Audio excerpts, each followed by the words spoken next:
What's up, everybody? This is Gary Holt from Exodus and formerly from Slayer, and you're listening to The Razor's Edge.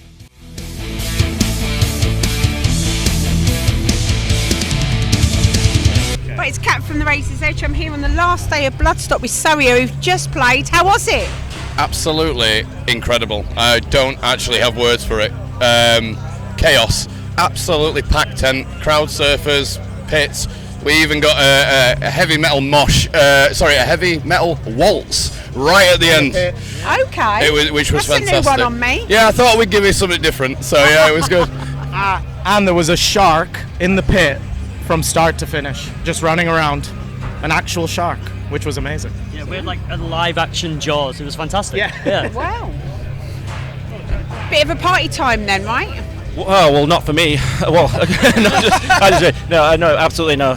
It's been a fantastic weekend. Obviously, we've had to keep ourselves sober for today, so we're absolutely on our A game.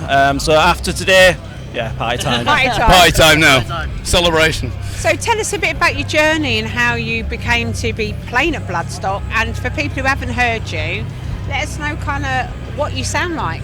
Right. Yeah, we're like a groovy deathcore sort of vibe. It's very odd because every song is very different, but we've got like an overarching Surya feel to them all. Okay. So we don't like to go, when we write a song, this must be deathcore.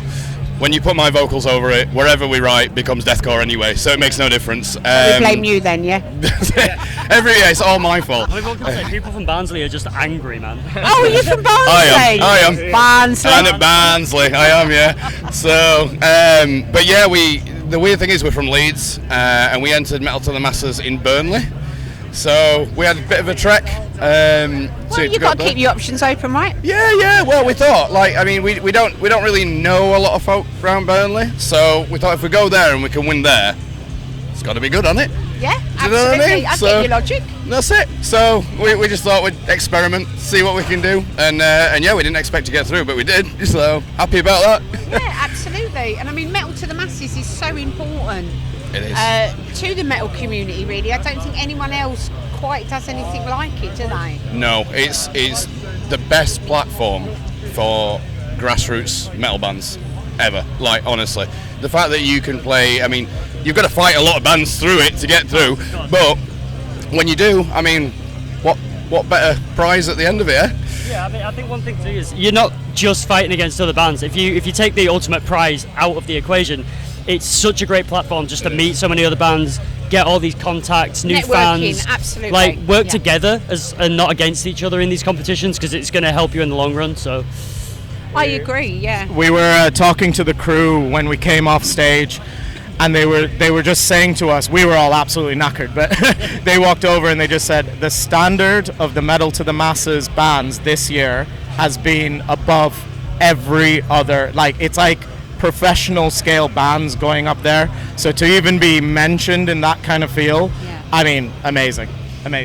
Yeah, I would further that. I would also like to say that I think that some of the bands on that stage belong to be on the main stage. As soon as they hit an opening note, you're like, wow, they were going to be into something good. And I mean, it is achievable. There was 3 bands here this weekend, Harriet being one of them, Yes. Famine the other, who have played all stages. fantastic. Yeah. There's actually one thing that we noticed with Harriet that we also experienced is that when you have a technical difficulty, remain professional, which they did, and they worked straight through it. We had the same thing, and we managed to put it off, and we got told the same thing at the end of the set. So any bands that are listening who have any issue on stage, don't panic. Style it Don't out, right? panic. Style it out, enjoy it. Yeah, no one seemed to notice, which was great. Same for interviewers when we call bands the wrong name, right? Style it out and edit later. That's it.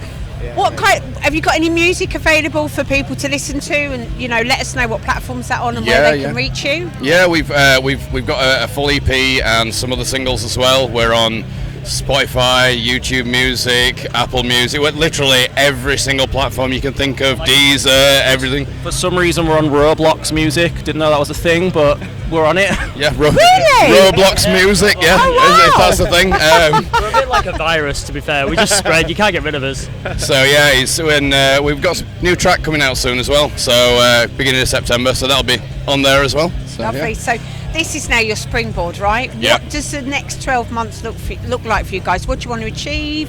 Is there anything you can talk to us about that's coming up that people will be interested in? Yeah, we're hoping that we can get on some more little festivals, sort of bigger bands and all that. So I mean, the ones we've got at the moment, because we've been keeping our calendar a bit open, because we knew Bloodstock was coming up and everything, and we were like, oh god, if we get through, do we not get through? Do you know what I mean? Yeah, So, no, I understand. but at the end of the month, we are playing Bolton with Making Blind Eyes See, and the day after, so the 30th of August and then the 31st, we are doing an all-dayer at Dead Wax in Birmingham. That's the one. So we're headlining that one. And then later on Halloween, we're actually playing with Raised by Owls. Cool. So that'll be amazing. We'll play at the Costumes? 100%. Well, don't all get excited at once, guys. Yeah. I mean, come on. Raised by Owls on Halloween. Any opportunity to not be ourselves for a night, we'll take it. So yeah, that's at DMC Brewery in Leeds. So I mean, come on, we're playing a brewery on Halloween with Raised by Owls in costumes. I mean, how good do you get? Anyone in Well, Yorkshire, you don't that's mind. where your Carl's Halloween birthday party drinks, is. right? That's right. So yeah, and the new track will cap off our second EP. We've got another like 3 on the way as well. So right. we're heavily in the studio at the moment. So we're not resting on his laurels after this. This is not the end, this is the beginning. So yeah. And that's a really nice way to look at it, I think, isn't it? It's like a stepping stone forward for you guys. Absolutely, it's like a really good thing to put on our CV. Basically, it's going to be a springboard for the next year. So we're able to compete at this level and play at this level, and we're just going to move on from there. Brilliant. Hopefully we impress Simon enough to come back another day. Maybe. If you're listening, Simon. Yeah, Simon, it's Sophie Stage. Finally, we're asking everybody the same question at the weekend. Obviously, you all know we lost Ozzy a couple of weeks ago, and we're asking everyone what Ozzy and Black Sabbath meant to them. Honestly, he was one of the reasons I started to be in metal. Like Sabbath has always been like a massive thing for me. Not just Ozzy, like every singer they've had, like the whole Sabbath lineup, absolutely amazing. But there's only been two major vocalists that have passed that have really hit me, and it was Ozzy and Chester from Linkin Park.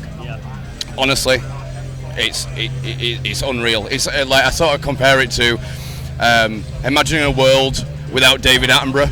Do you know what I mean? Like they're one of those icons that you think are always going to be here. I mean, He was a constant. luckily, in our David lives. Attenborough is immortal. I'm convinced he is immortal, so we're good on that front. But What's he got to Just say? go and do the comedian of the band is during this interview, certainly. no idea what. But honestly, in terms of losing Ozzy, like if there were no Ozzy Osbourne, I'm not on that stage today. Like Iron Man was one of the first riffs I ever learned. Like, and I'm talking guitar on my lap, playing it with my thumb. Had no idea what I was doing, but. That everyone's got to start somewhere, and it was with Ozzy. No, nobody would be here without Ozzy. Simple as that. I mean, I absolutely echo all of that. I mean, for me, Tony Iommi and like Black Sabbath in terms of that tritone, and then Ozzy just filling all the rest of it out. Like, what can you? There are no words. There are genuinely no words for Black Sabbath. Like, it's just. Absolutely, I would like to also say that the foundation of metal, really, and without them, none of this would be here. Metal evolves, and they're one of the founders, and I truly believe that. Thank you, Ozzy. Thank you, Ozzy. Well, thank you so much for your time. Good luck with everything moving forward, and we'll obviously keep an eye on what you're up to. Thank you. Lovely. Please do. Thanks so you much. very much. Cheers. Thank you very much.